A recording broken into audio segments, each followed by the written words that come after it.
La valeur, donc on est dans l'ordre de la transmission, donc c'est-à-dire ce qui va au-delà de nous. Il y a quelque chose de au-delà, de beaucoup plus grand, et de quelque chose qui est indicible et invisible. Quelque chose qui est la colonne vertébrale psychologique de l'être. C'est-à-dire cette source de motivation, ce qui fait pourquoi on se lève tous les matins. AVS avec Philippe Robichon. AVS, ça veut dire à votre santé. Bon matin à tous. Bon matin Philippe. Bon matin Karima. Ça va bien? Bon courage. Ça se fait pas, voyez? Vous me cherchez. Ah ben, vous me cherchez. J'ai promis que je ne dirais pas quelque chose. Non. Et vous me souhaitez bon courage. Pourquoi ? Parce que j'étais en train d'expliquer à Karima qu'il fallait compter les bons courages. Oui. C'est-à-dire qu'aujourd'hui, en fin de phrase, quand les gens vous rencontrent, ils vous disent bon courage. Et je lui dis, il y a 20 ans, les gens ne se souhaitaient pas bon courage. Ils souhaitaient une bonne journée, une bonne matinée, beaucoup de réussite. Mais maintenant, ils se souhaitent bon courage. Oui, donc je me suis dit, d'où ça vient ? D'où on en est arrivé à se souhaiter bon courage ? Et après, Solal qui réalise l'émission et qui sait qu'il me faut beaucoup de courage pour faire une émission avec vous, m'a dit il m'a dit bon courage. Moi, il me faut beaucoup de cœur. Voilà. Mais voyez, beaucoup de cœur. Je vous souhaite beaucoup de cœur dans votre journée, dans les actions que vous allez mener, vous et pour les autres. Et vous m'expliquiez, Karima en antenne, de la décomposition de courage en langage des oiseaux. Donc c'est quoi ? C'est le cœur à l'ouvrage. Oui. C'est-à-dire mettre du cœur dans ce que vous êtes en train de faire, dans l'œuvre que vous êtes en train d'accomplir. Donc là ça serait juste. Là, ça serait juste. Si on utilise bon courage dans ce sens-là, oui. ça serait juste. Oui, mais pas dans le sens pénibilité, comme vous l'avez dit, ou dans le je lutte, quoi. Ma journée est une. Et quand bien même vous n'en êtes pas conscient, quand la personne vous le dit, vous le conscientisez tout de suite. Pourquoi ? Parce que vous allez vous focaliser sur ce qui va être difficile dans la journée. Ouais. Comment ça va ? Comme un lundi. Comme un lundi, par exemple. Bon courage. Exactement. Le mercredi, c'est le milieu de la semaine. Alors là, c'est terrible. Exactement. Mais le vendredi, oui. Voilà. Ah là, on est content parce que c'est le week-end et à l'approche du week-end. Et donc, voilà. Donc voilà. Karima Chadi, psychothérapeute, coach parental et familial et praticienne en constellation familiale. Je le dis parce que ça cartonne. Hein. Oui. Absolument. Je vous disais que c'est vraiment un sujet aujourd'hui, et vous êtes très peu de spécialistes en constellation familiale, donc ça cartonne. Ça cartonne. Tout le monde constelle. Tout le monde constelle. Ce matin encore, j'ai reçu un témoignage. Vraiment, ça m'a bouleversée dans le sens où ça m'a remué et j'étais en gratitude de recevoir ce message d'une personne qui a constellé avec Leïla et moi, donc parce qu'on anime à deux. Leïla, c'est votre sœur. Leïla, c'est ma sœur. Leïla Tona. Oui, mais ils la connaissent maintenant. Oui, Leïla. Quand même, faut rappeler. Leïla, qui est donc aussi psychothérapeute, et on constelle toutes les deux, on anime toutes les deux.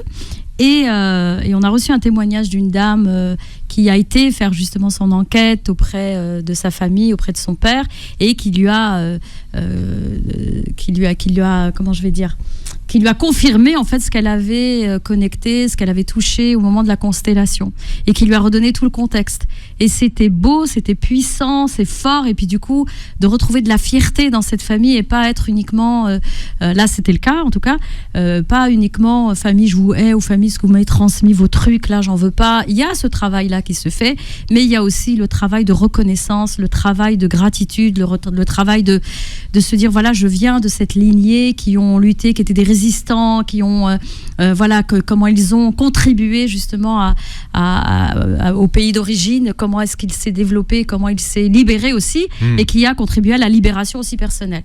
Voilà, juste pour pas rentrer dans le témoignage personnel de la personne, mais juste dire qu'il y a des choses qui se passent, et avec Leïla, on aime beaucoup co-animer ces ateliers de constellation. Et Solal qui réalise l'émission, nous parlait tout à l'heure de la spoliation émotionnelle. Ça fera l'objet d'une autre émission. Absolument. En parlant de transmission, nous allons parler d'une mission éducative de haute importance ce matin. Comment transmettre ses valeurs à ses enfants ?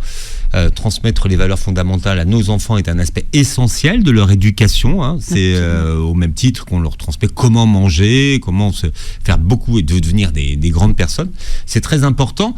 Mais déjà, avant de transmettre ses propres valeurs, il faut savoir quelles sont ses propres valeurs. Absolument. Et comment les identifier. Alors, il y a des exercices pour ça, mais pour tout le monde, quelle est votre définition d'une valeur, Alors, la valeur, c'est quelque chose, donc on est dans l'ordre l'ordre de la transmission, donc c'est-à-dire ce qui va au-delà de nous. Il y a le mot mission, il y a le mot trans, donc c'est-à-dire trans dans le sens, il y a quelque chose de au-delà, de beaucoup plus grand, et de quelque chose qui est indicible et invisible. Quelque chose qui est, en tout cas moi c'est comme ça que je le considère, qui est la colonne vertébrale psychologique de l'être. Sa colonne vertébrale, c'est-à-dire cette source de motivation, ce qui fait pourquoi on se lève tous les matins, ou ce pourquoi on va agir, qui est notre source de motivation, notre motif d'action. Pourquoi je vais agir? Et le pourquoi, pas en un mot, pourquoi, mais pourquoi, en 2 mots. Pourquoi je vais, quand on a des enfants, dans notre projet éducatif, vous avez parlé de ce qu'on va leur transmettre, les règles de bienséance, la politesse. Je ne sais pas ce qu'on leur transmet. Est-ce que ça... c'est une valeur ou ça fait partie justement... Oui, c'est une valeur. C'est une valeur. C'est une valeur parce que vous savez, il y a plein de cours qui se font de conduite en société, de comment tu t'assois, comment vous vous asseyez, comment vous mangez, quand vous êtes à table, est-ce qu'on met les coudes sur la table ou on les met pas. Donc tout ça, ce sont des valeurs en fait de bienséance et qui vont avec la politesse et comment se tenir quand on est avec les autres, et les valeurs aussi au niveau psychosocial, les compétences psychosociales, comment je suis avec les autres. Et les valeurs sont à l'intérieur de toutes ces compétences-là. Mais vous savez, quand on pose la question aux gens, alors sans les prévenir bien sûr, sans préparer, on leur dit est-ce que tu peux me citer les 5 valeurs qui sont importantes pour toi? Alors là, les gens, ils vont vous en citer une, ils vont vous en citer 2, et au-delà de 2, c'est compliqué. Si vous n'êtes pas préparé à l'exercice et que vous n'avez jamais réfléchi, c'est pas toujours évident. C'est les valeurs, donc comme je l'ai dit, c'est votre source de motivation. Comment on les reconnaît au jour le jour? Quand je dis au jour le jour, c'est-à-dire dans votre quotidien. Elles sont là, elles sont bien, et votre journée va s'articuler aussi autour de ces valeurs. Les valeurs, c'est ce qui va orienter, comme je l'ai dit, votre action. Elle fait partie de votre histoire. Il y a des choses que l'on vous a données. Par exemple, si vous êtes très sensible à la justice ou aux injustices, d'accord, donc il y a la valeur et il y a l'anti-valeur. D'accord. La valeur, c'est ce vers quoi vous tendez. C'est votre objectif. Alors, elles peuvent être conscientes ou inconscientes. Si vous voyez vos réactions face à une situation d'injustice, vous êtes au supermarché, situation quotidienne ou en tout cas tous les jours. Vous êtes au supermarché, puis vous voyez la caissière, vous voyez quelqu'un qui double la file. Donc il y a une question d'ici, et que vous voyez que vous avez une réaction un peu forte, où vous dites, et puis vous vous énervez. Donc probablement et certainement, non, c'est même pas une probabilité, c'est une certitude même, que la justice est une de vos valeurs. Et cette valeur, donc dès que vous voyez donc, le critère qui vous amène vers la justice, ou qui vous éloigne de la valeur, mais qui est plutôt l'anti-valeur. C'est pas l'ordre dans ces cas-là. Alors ça peut être aussi l'ordre, parce que l'ordre, c'est un critère. Vous voyez, vous avez la valeur. D'accord. La valeur, comment on la reconnaît? Ouais. Linguistiquement, on la reconnaît parce que c'est une nominalisation. C'est quoi une nominalisation? C'est un verbe qui a été transformé, qui est devenu un substantif. Un nom. D'accord? Par exemple, qui est devenu un nom, exactement. Donc par exemple, la justice, quand on parle de la justice, tout le monde a une réalité. Tout le monde construit une réalité autour de ce que c'est que la justice. Ok? Mais la justice, donc c'est une nominalisation, mais elle vient du mot juste. D'accord. D'accord? Qui s'est transformé. Et un autre exemple. L'ordre, vous parliez d'ordre. Le fait qu'il y ait l'ordre, et puis après il va y avoir plein d'autres dérivés, l'ordre c'est aussi un nom. Ouais. D'accord? Mais il vient de quel verbe? Du verbe ordonner. D'accord? Donc, on les reconnaît comme ça. D'accord, ça c'est au niveau linguistique. Mais au niveau émotionnel, on va les reconnaître par rapport à nos réactions, par rapport à comment ça vibre en nous. Exemple, moi, quand je suis en séance de thérapie, et que je demande à la personne, je dis, mais quelles sont les valeurs qui vous portent? Qu'est-ce qui est important pour vous? Qui vous anime, alors là? Qu'est-ce qui vous anime? Qu'est-ce qui est important pour vous? Qu'est-ce qui vous fait vibrer? Qu'est-ce qui donne du sens? Qu'est-ce qui donne une direction à votre vie? C'est ça les valeurs. La personne va vous sortir un truc bateau. Elle va dire moi. Mais parce qu'elle n'a pas réfléchi. Mais parce qu'elle n'a pas réfléchi. Mais après, c'est la question suivante qui est importante. C'est comment vous l'incarnez et comment vous savez que cette valeur est dans votre vie. D'accord, c'est quelque chose, ce à quoi vous aspirez. Donc il y a beaucoup de personnes ont des valeurs qui sont conscientes, mais ils les ont mises, pardon, je vais le dire comme ça, sur un piédestal où ils l'ont accroché, mis dans un beau cadre et c'est posé en haut du mur. Mais comment tu incarnes ça ? Comment tu vis ? Comment tu sais que cette valeur est présente dans ta vie ? Tu le sais ? Mais si ce sont des valeurs fictives qui sont juste là pour faire beau, ce ne sont pas vos vraies valeurs. Non, ce ne sont pas des vraies valeurs. Ce sont des valeurs sur le tableau. Soit c'est parce que ça fait bien de parler de juste parce que c'est à la mode ou parce que c'est important. Mais ce qui est important, c'est de voir comment on le vit, comment on l'incarne aussi. Surtout là, on est dans un projet de transmission, c'est-à-dire de transmettre ces valeurs à nos enfants. Comment on les transmet ? Alors attendez, pour ceux qui nous écoutent, qui n'ont jamais vraiment identifié les valeurs qui les animent, est-ce qu'il y a une question qui pourrait les aider justement à répondre à cette question ? Quelles sont vos 5 valeurs ? Oui, par exemple. Alors, quelles sont vos 5 valeurs ? Aujourd'hui, par exemple, vous pouvez vous dire aujourd'hui, qu'est-ce qui a dû donner du sens dans mon travail ? J'ai discuté avec une collègue de travail et qu'est-ce qui était important dans cette discussion ? Mais là, on va trouver la valeur être en relation. J'ai besoin d'être en lien. D'accord ? Ah oui, parce que c'est important. Et la personne va commencer à dire oui, mais c'est important pour moi au moment où on est devant la machine à café, on est en train de prendre le café. Moi, c'est important de demander comment va l'autre. Donc, il y a une autre valeur qui émerge ici, la valeur de la bienveillance. D'accord ? Être en relation, être bienveillant. Et tiens, quand vous êtes bienveillant, ça vous apporte quoi de plus ? Qu'est-ce qui est important quand vous êtes dans l'expression de cette bienveillance ? Elle va dire, je me sens vivante. Il y a beaucoup de gens, donc là il y a la valeur d'existence. Je me sens exister quand je suis en lien. Donc vous voyez, les valeurs, c'est pas n'importe quoi. C'est quelque chose qui est fondamental. Et il vaut mieux les amener à la conscience, d'accord, pour pouvoir agir dans ce sens. Et la plupart des personnes, moi, que j'ai accompagnées, qui étaient en état de dépression, c'est parce qu'elles n'honoraient pas leurs valeurs. C'est parce qu'elles contrariaient leurs valeurs. Et donc, elle contrarie quoi ? Leur colonne vertébrale psychologique. Donc, qu'est-ce qu'il fait ? Comme elle se sent pas bien et que ça va pas, donc le corps commence à développer des symptômes pour lui dire on s'est éloigné de ce qui est important pour nous. Là, on n'est pas en train de vivre quelque chose de bien. Donc, il y a les valeurs de bien-être, les valeurs d'existence. Il y a les travaux du psychologue Schwartz.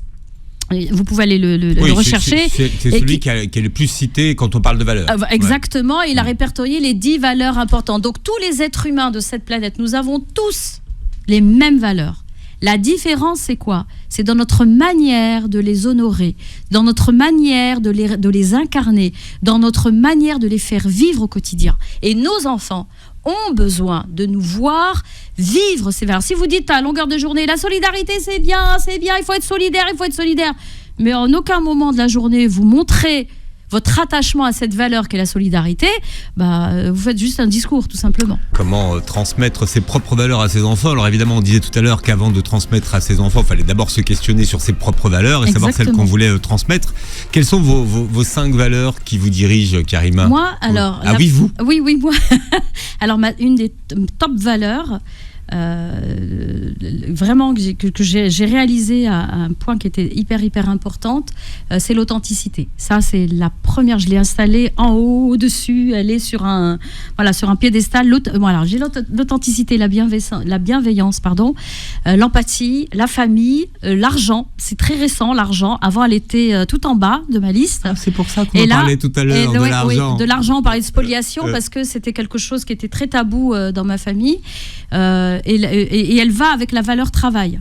L'argent et le travail, c'est-à-dire mais c'est la reconnaissance. Et c'est la reconnaissance. Donc, vous voyez, là, on en a donné 6 ou 7 de valeurs, donc qui sont importantes. Mais c'est important de les amener à la conscience, parce que souvent, si c'est une valeur qui est inconsciente, vous allez agir dans ce sens-là, mais sans la conscientiser et sans pouvoir la transmettre d'une manière qui soit plutôt appropriée pour vos enfants.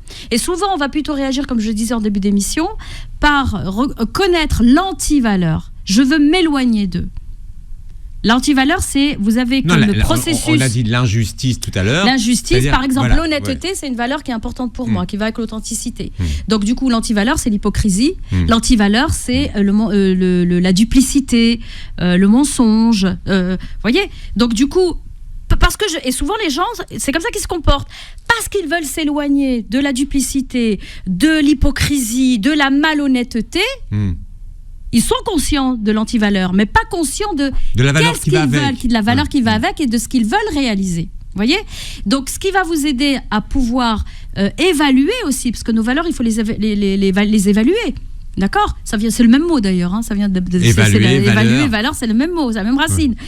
Donc, j'évalue. Mais valoriser, vous savez, c'est donner de la valeur à aussi. C'est donner de la valeur à. Exactement. J'aimerais valoriser une compétence, c'est souvent monétiser une compétence. Absolument. Donc, c'est donner une valeur à une compétence. Exactement. Ouais. Et donner une importance. Quelle est l'importance de cette valeur quand je la sens présente dans ma vie, quand je sens que toutes mes cellules vibrent, quand je suis en train de réaliser une autre valeur qui est importante, prendre soin. Quand on parlait au début d'émission des constellations familiales et quand je suis en pleine intervention, je vois bien que cette valeur, prendre soin, être utile, sont en train de vivre, d'être présente dans l'exercice que je suis en train de faire. Et donc, du coup, qui vient me nourrir.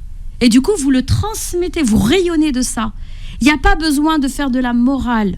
Il n'y a pas besoin de faire des sermons. Il n'y a pas besoin de faire des discours. Une valeur, quand elle est incarnée, quand elle est intégrée, que vous vibrez avec, forcément, elle a un impact sur les enfants, forcément, elle a un impact sur votre entourage. Vous voyez ? Et c'est comme ça que l'on transmet. On transmet de ce qu'on est. On transmet de ce qu'on fait. Oui, il ne faut pas dire ce qu'on devrait faire, il faut l'incarner. Et il faut l'incarner, exactement. Ça, c'est vrai que c'est deux choses différentes. Vous avez commencé à répondre à ma prochaine question, Karima, mais ça ne m'étonne pas vous, parce que vous êtes clairvoyante. Oui. C'est comment se transmettent les valeurs, en fait ?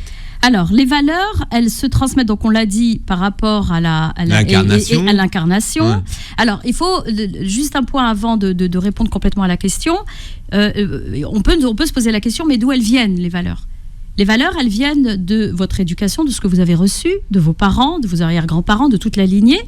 Les valeurs, elles viennent aussi de votre religion, si vous avez une religion, de votre foi, de votre sens moral, de votre éthique personnelle. D'accord ? Tout ça, ce sont des valeurs. Et elles viennent de là. Vous pouvez aller dire, tiens, par exemple, vous lisez un livre, et dans ce livre, il y a le personnage principal, vous aimez ce qu'il représente. Parce que ce personnage principal, il est représenté par quoi ? Alors, je fais beaucoup, moi, quand je travaille, en énéagramme, par exemple, sur les profils. Je me suis cognée. Les gens ne vous ont pas vu. Oui, pardon. Donc, c'est pas moi qui vous ai frappé violemment et vous n'avez pas dit aïe à ce titre-là. Non, c'est parce que votre coude. Non, mon coude a glissé avec le chemisier. Voilà. Et donc, ça a glissé. Parce que comme vous avez très chaud, vous avez enlevé votre manteau et vous êtes en chemisier. Voilà. Bon. Donc, c'est pour ça que vous avez dit aïe. C'est pour ça que j'ai dit aïe. J'ai oublié que c'était. Quand vous êtes en exercice, dites-nous. Donc, j'ai perdu le fil. Oui, quand je suis en exercice et quand je travaille sur les profils de personnalité, quand on a une grille de lecture, et dans ce profil, et c'est pour ça que c'est important aussi de connaître le profil de personnalité de votre enfant, parce que votre enfant vient avec ça au monde. Il vient avec un tempérament, avec un caractère, et puis sa personnalité va se façonner, va se développer. Et il va vouloir ce caractère, ce tempérament, développer des vertus qui sont liées à des valeurs. Exemple, si votre enfant est un neuroatypique, par exemple, c'est-à-dire qu'il est atypique, que son cerveau il l'utilise pas comme les normaux pensants, comme un petit clin d'œil à Christelle Petit-Collat. Ah oui, parce que là, on est en plein dans son vocabulaire. Oui, exactement. Et Christelle, coucou. Et donc, si votre enfant est un neuroatypique et qu'il a, par exemple, le sens de la justice très très développé, c'est-à-dire il est venu avec. Et c'est souvent le cas des neuroatypiques. Et là, pour eux, c'est la valeur qui les fait partir au quart de tour. Exactement. Et qu'il est dans sa classe, que ce soit en maternelle, et ça s'exprime très très tôt, ou en élémentaire, et qu'il voit une injustice faite par des camarades ou par l'enseignante ou l'enseignant lui-même. Donc il va se sentir le devoir de parler, de s'exprimer et de réparer cette injustice. Ou alors qu'ils se sentent eux-mêmes victimes d'une injustice. Ça, c'est pire que tout. Ça, c'est pire que tout. Donc, il va vouloir vraiment, il va mettre la cape de Zorro, on les appelle comme ça, les justiciers, on les appelle les justiciers, et il va vouloir justement réparer cette injustice et aussi s'identifier par exemple à des super-héros, des super-héros de Marvel ou de peu importe, ce qu'on voit à la télé ou dans les séries ou dans les dessins animés ou dans les... Et donc, il va falloir s'identifier à ça. Et je trouve, vous vous rappelez Philippe, quand on a voulu préparer cette émission, on s'était dit on va parler des valeurs. Moi, c'est un sujet aussi qui me tient à cœur, parce que j'ai eu l'occasion d'une soirée débat avec des parents dans un centre social, de parler justement de ce sujet-là, et de voir que les parents ont perdu, en fait, c'est la boussole. Pour moi, les valeurs, c'est quelque chose de très important, et c'est une boussole intérieure que vous transmettez. Déjà la vôtre, est-ce que vous la connaissez bien? Est-ce que vous savez la lire? Est-ce que vous savez l'utiliser? Et pour ensuite la transmettre à vos enfants. Et on est dans une période dans notre monde aujourd'hui, entre les écrans, les réseaux sociaux, les fake news, les lobbies de tout genre. Je pense, c'est mon point de vue, vraiment qu'il y a une inversion des valeurs. C'est-à-dire, même on se rend maintenant... on donne de la valeur à quelque chose qui n'en a pas. On donne de la valeur à quelque chose qui n'en a pas. On inverse, c'est plus... J'entends tout le temps... Excuse-moi, je vais peut-être devenir vulgaire là en disant, vous savez le fameux proverbe, ah mais t'es trop gentil, ah ben trop bon, trop con, d'accord? Et moi je dis, depuis quand la bonté c'est devenu une connerie? Depuis quand? Et moi ça c'est des choses qui me révoltent. Depuis quand la gentillesse c'est une valeur? La gentillesse est devenue mal, c'est mal d'être gentil. Tout ça sous le prétexte de quoi? De se défendre et de pas se faire avoir. Et donc du coup fais taire cette gentillesse, cette bonté du cœur que tu as, cette générosité que tu as, tout ça pour te replier sur toi et pour pas que tu te fasses avoir, parce que sinon on va te spolier, justement, on va te prendre ton argent, on va vouloir, on va être jaloux de toi, on va dire, et je trouve que ça c'est important de le dire aux parents et de le dire aussi à nous-mêmes, être gentil c'est bien, c'est pas mal d'être gentil, être bon c'est bien. C'est pas parce que tu es bon... Mon émission sur la gentillesse, vous ne me l'avez pas validée. Hein. On va le faire, on va la faire. Là, je vous la valide. Là, avec témoins, mon émission sur la gentillesse, elle attend dans je vous la valide. Dans le cimetière j'ai pris des témoins et je la valide. Des émissions. Non, mais vous avez raison. Aujourd'hui, on fait passer quelque chose qui finalement une valeur pour quelque chose qui n'en est pas une. Exactement. Et on est dans les apparences, dans... tout à l'heure, avant qu'on commence l'émission, on parlait des stars et de leur apparence et de comment nous on les voit et toutes les présuppositions qu'on a sur eux. Et donc tout ça, et donc c'est important pour les enfants de leur dire, de leur mettre les bonnes lunettes, de mettre la bonne... oui, parce que sinon d'autres vont s'en charger. Sinon d'autres vont s'en charger. Et vous allez transmettre de ce que vous êtes et de ce qui est important pour vous. Ensuite, bien sûr, vous inquiétez pas, votre enfant va évaluer ses valeurs et il va se rendre compte, est-ce que c'est utile ou pas pour lui? Est-ce que ça fait de lui une bonne personne ou pas? D'accord? Et la question de développer aussi le sens critique. Une autre valeur qui est importante, la valeur de l'autonomie. À quel moment vous transmettez cette autonomie à votre enfant? Vous l'emmenez sur les chemins de l'autonomie pour qu'il puisse penser par lui-même, pour qu'il puisse avoir sa grille d'évaluation et de dire, ouais, ça c'est ok, ça c'est pas ok, ça c'est bon pour moi, y a moi, il y a la famille, il y a mon entourage, il y a la société en général. Et si chacun de nous, dans sa famille, pour lui-même, fait cet audit de ses valeurs, de ce qui est important, je vous assure que la société pourrait changer et devrait changer. Et il n'y aurait pas cette inversion de valeurs où l'injustice est devenue la norme. Il y a des choses qui se font, qui nous mettent hors de nous, mais on se tait, on ne dit rien, on est mal à l'aise, et on commence à discuter ou à... Quel est le verbe, Philippe? Aidez-moi s'il vous plaît, j'arrive pas à le retrouver. Quand on discute on commence à négocier avec certaines valeurs qui sont importantes pour nous et de la faire taire et dire non. On va la museler, puis on va dire non, pas maintenant parce que c'est pas le bon moment, ou parce qu'il y a des considérations, ou parce que beaucoup de choses. Mais de dire quand on se lève contre l'injustice, revenir à ces valeurs et pour les reconnaître, pour continuer sur la réponse à votre question, comment on les reconnaît, comment on va les faire vivre. Déjà, on s'attache aux valeurs universelles, aux valeurs de celles que tous les êtres humains partagent. Et ensuite, par rapport à votre foi, à votre religion, par rapport à votre éducation, par rapport à votre culture, vous allez faire vivre et proposer, justement. C'est comme un plat délicieux que vous proposez à votre enfant et vous dites, voilà, tout est comestible là-dedans. À toi de te servir. Prends ce dont tu as besoin et ce que tu veux. Comment transmettre vos valeurs à vos enfants? On en parle avec Karima Chadi ce matin. Vous disiez tout à l'heure qu'il fallait incarner déjà les valeurs, puisque les enfants apprennent beaucoup en observant les parents. Exactement. Donc, Il faut que vous soyez un exemple. Un exemple, et puis vous pouvez aussi retrouver vos valeurs, par exemple, dans votre mémoire, dans vos souvenirs, un moment agréable. Par exemple, on a un exercice comme ça en coaching qui s'appelle le moment agréable, et vous vous remémorez, c'était où, quand et avec qui, et qu'est-ce qui se passait à ce moment-là. Et donc là, vous sentez la personne qui commence à vibrer, à ressentir et à se reconnecter, à se relier à cet instant-là. Et donc du coup, là, les valeurs vont émerger. Et donc, c'est important de pouvoir les noter, de les lister. Et ensuite, dans votre vie de tous les jours, tiens, comment j'incarne cette valeur ? Par exemple, vous vous rappelez quand on avait fait les émissions sur la CNV, sur la communication non violente, et qu'on dit on n'est pas quelqu'un de violent, ou on veut communiquer dans la non-violence. Donc la non-violence, c'est une valeur. D'accord ? Et donc, comment je fais pour communiquer si toute la journée, vous criez sur vos enfants, vous les bousculez, vous répétez 10 000 choses et vous êtes vraiment dans un état hors de vous. Donc là, si pour vous, la non-violence, d'accord, c'est une valeur, comment vous l'incarnez tous les jours ? Notez les fois, et s'il y a eu des débordements et que cette valeur n'a pas été respectée, donc qu'est-ce qui se passe ? Peut-être qu'il y a une autre valeur qui se cache derrière. Exemple, derrière la non-violence, il peut y avoir la valeur d'autorité. Parce que dans votre tête, vous avez associé l'autorité à quoi ? Au fait de crier la voix du plus fort. Et l'autorité est une valeur aussi. Bien sûr que c'est une valeur, elle est fondamentale. Il n'y a pas de valeur positive et négative, attention. Non, du tout. On parle de valeur et d'antivaleur. D'accord. Donc, oui. Ok, donc il n'y a pas de valeur positive ou négative. Moi, je voudrais vraiment que vous le reteniez de cette manière-là. La valeur, c'est ce vers quoi je tends. Je veux m'approcher d'eux, je veux aller vers. D'accord ? Il y a dans votre corps, dans votre tête, dans votre manière de structurer votre pensée, il y a quelque chose qui vous dit je veux aller vers ceci, je veux tendre vers ceci. Et l'antivaleur, on pourrait l'associer à une valeur négative, d'accord ? Mais bon, on va le dire anti-valeur, je préfère l'expression anti-valeur. Vous allez dire, je veux m'éloigner de ça.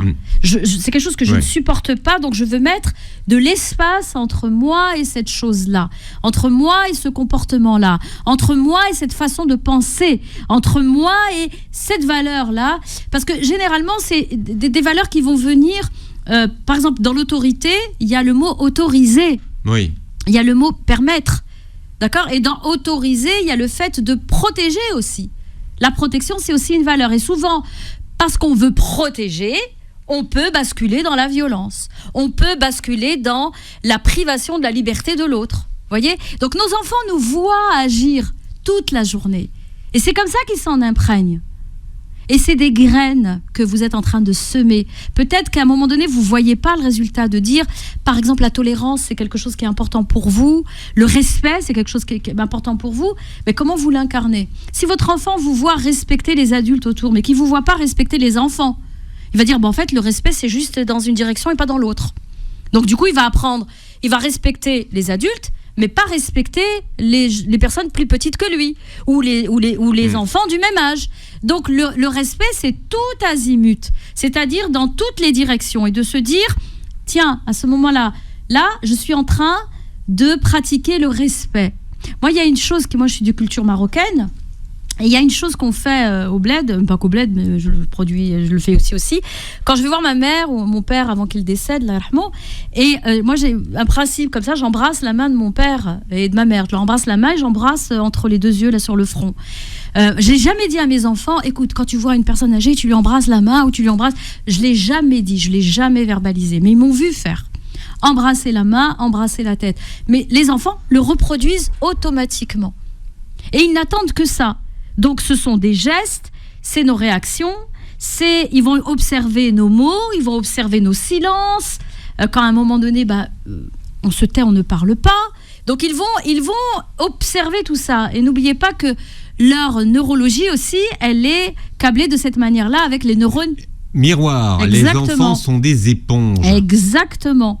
Donc, et ensuite, rien ne vous empêche au moment du dodo, le soir, de discuter avec eux et de dire qu'est-ce qui a été important aujourd'hui dans ta journée, qu'est-ce que tu as fait et la manière dont tu l'as fait, ou de parler, vous voulez introduire une nouvelle, par exemple, là on parlait de tolérance, de qu'est-ce que tu as accepté aujourd'hui de tes camarades en classe, mais que ça t'a demandé un effort. Mais tu as dit, chacun a sa place, donc je vais lui faire de la place, et donc du coup tu as pris sur toi.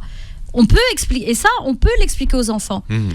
On part de leur expérience et ensuite on extrapole et on peut en faire ensuite une règle, une loi. Et ça devient une loi familiale.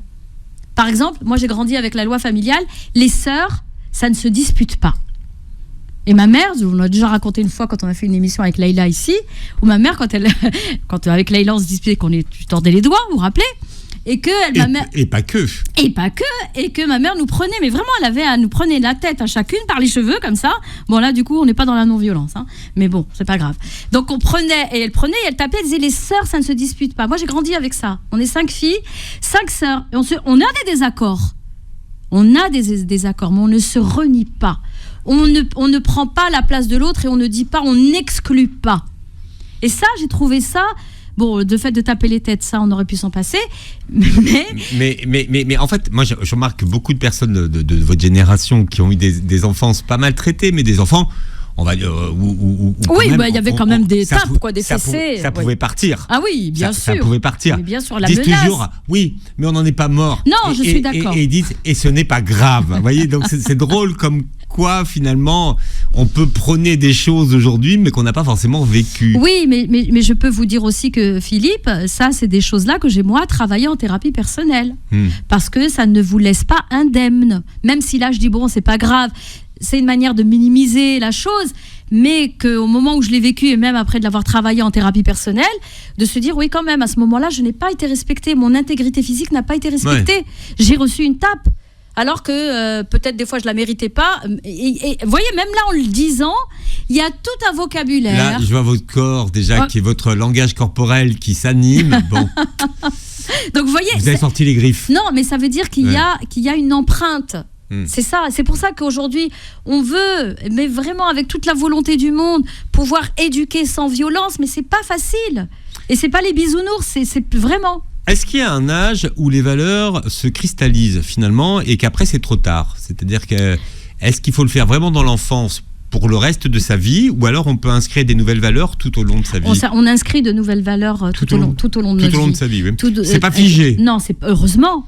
C'est un système. Non, je sais pas, on pourrait avoir des valeurs sur lesquelles on grandit, puisque c'est la colonne vertébrale. Il y a les valeurs socles, c'est-à-dire sur lesquelles on va se baser et qui sont importantes. C'est pour ça que c'est important de les connaître.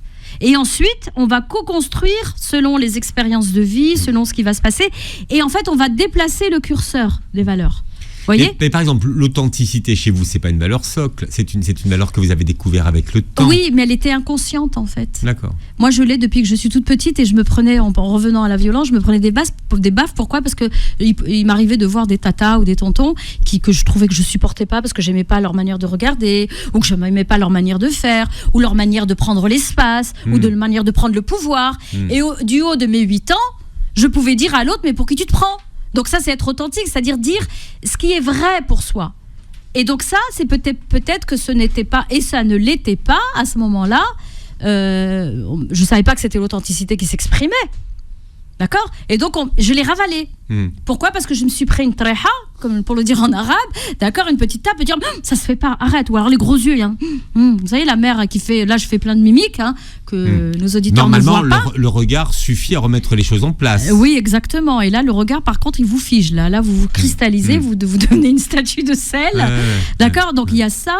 Donc, cette valeur d'authenticité, elle émerge, en fait.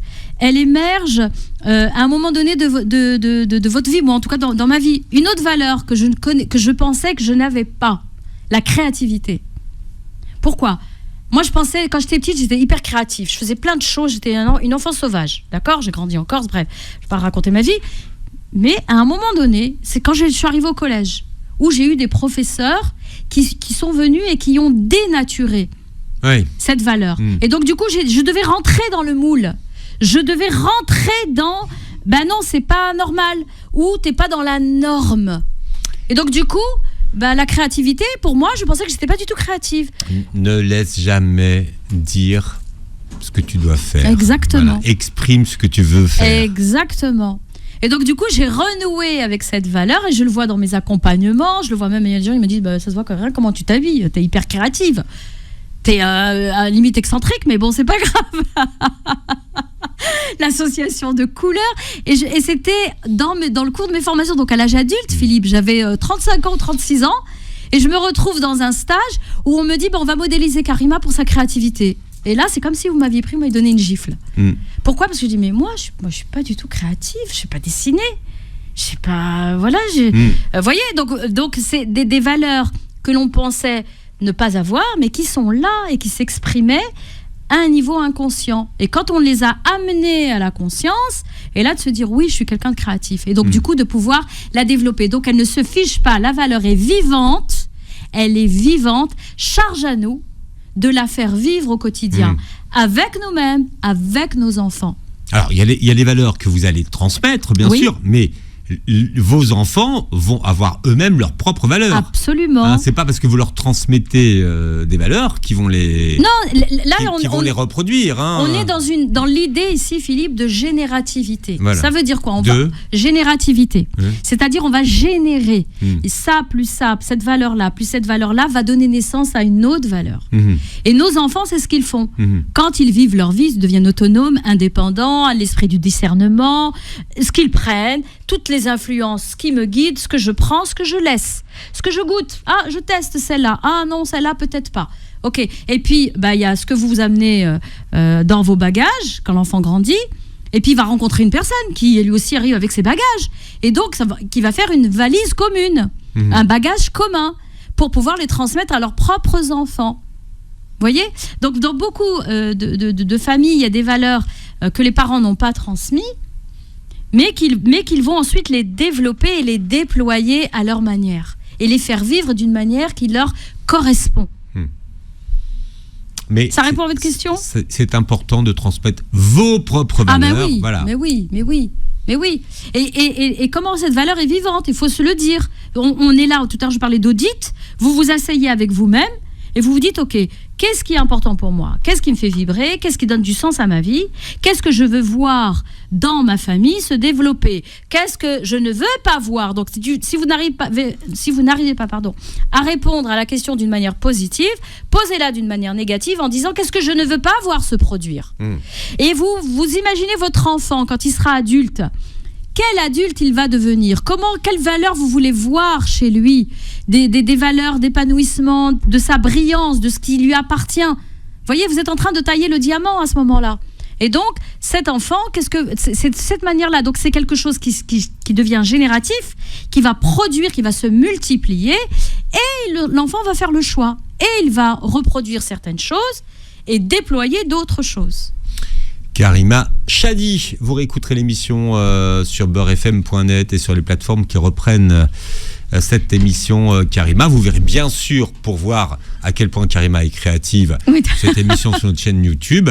Alors aujourd'hui, il y a eu des changements au cours d'émission, mais c'est dû à la chaleur.